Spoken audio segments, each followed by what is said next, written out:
right now. Delighted you are here. I've got bars for days. You were spitting off the top. Spitting. Exactly right. Chris Canty, whatever you do, don't dap him up with your left hand. We found that out the hard way. Neek is here. Jeremy is here. Heather Dinich is ready to break down your brackets, but we begin in Dallas, home of the 6-3 Cowboys and a suddenly struggling quarterback. Dak Prescott threw a pair of picks in an overtime loss to Green Bay on Sunday. Our Stephen A. Smith was critical of Dak on First Take. Jerry Jones asked about that yesterday.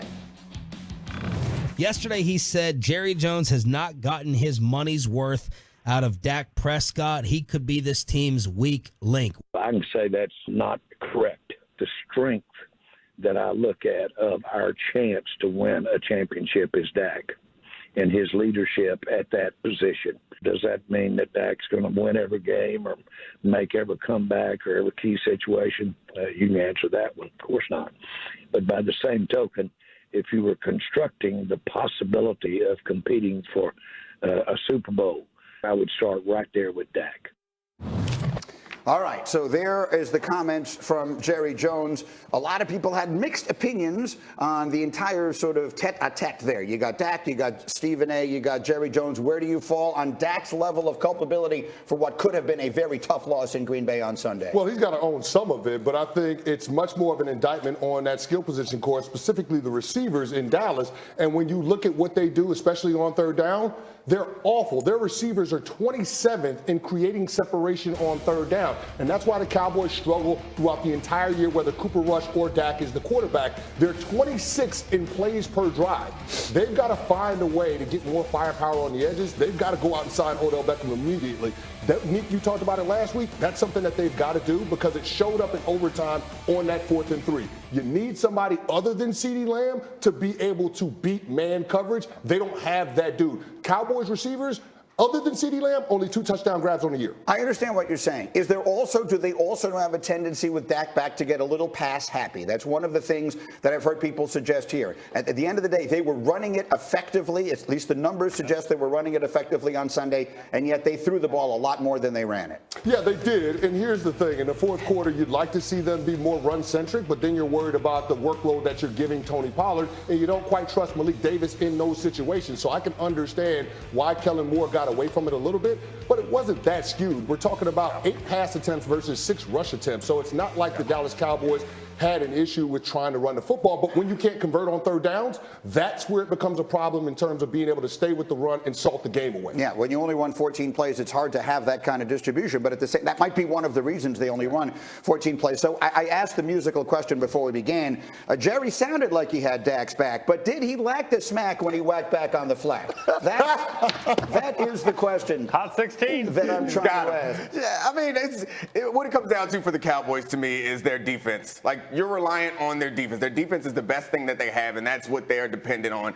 And they didn't come through in this particular situation. On the offensive side of the ball, I like that Chris is here because I don't have to deal with like old school crazy football people saying run the ball every single play. Every single play, right. You got to run the ball. What you need to do is get first downs. You need to convert down sets. If they can't do it through the air and their best player is their quarterback, then you want to give him a chance to do it. If people aren't getting open, he's making bad decisions. That's a different conversation. But just turning around and continuing to hand the ball to your running back is not always the answer.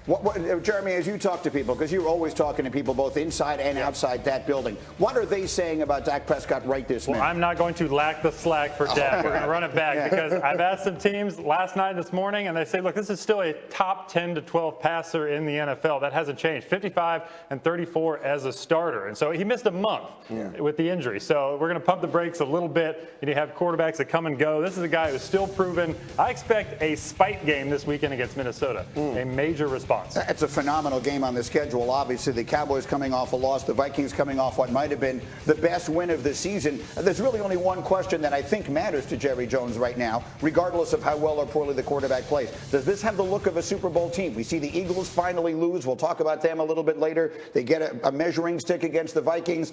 I don't know how much we believe in the Giants. NFC is kind of up and down. Do the Cowboys look like a Super Bowl team to you? No, because they can't stop the run. They got to get that fixed, because all teams are going to do is replicate the formula that we saw Green Bay have. When you're talking about 40 rush attempts, that becomes a problem. And I said it going into that game.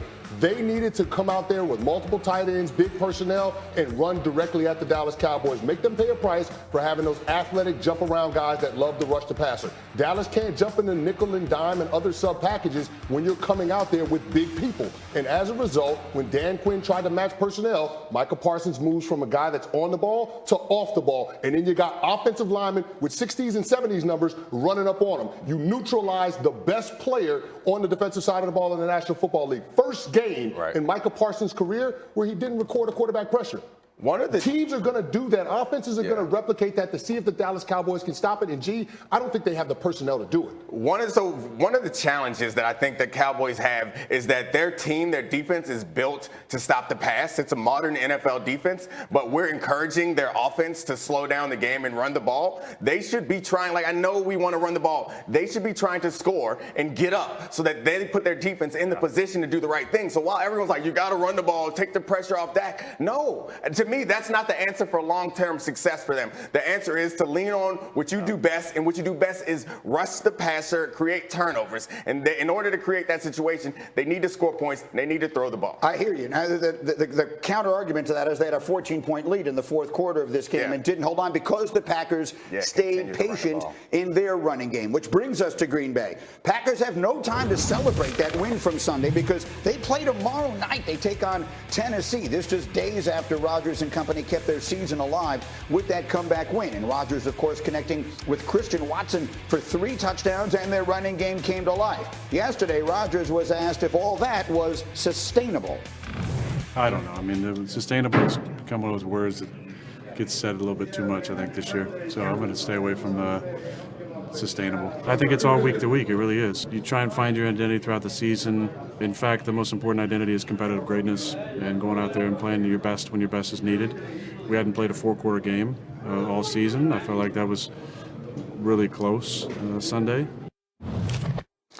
I'm sorry, I'm just looking at it. Is sustainable a word that we're using? Too much, I guess. It's like a pretty reasonable way to ask the question. Hey, you did something Sunday. Do you think you can do it again? Can they? I don't think so. I think that Aaron Rodgers showed a lack of confidence in his crew, which he's been up and down. I've been impressed with the way that this team has fought throughout the course of the season, and they still have confidence. But I do think it's a little too late. And their best asset, it plays right into the hands of the Titans. They're a good running team, and the Titans defensive line is great at stopping the run. So are you saying he lacked the smack because he knows the pack is whack?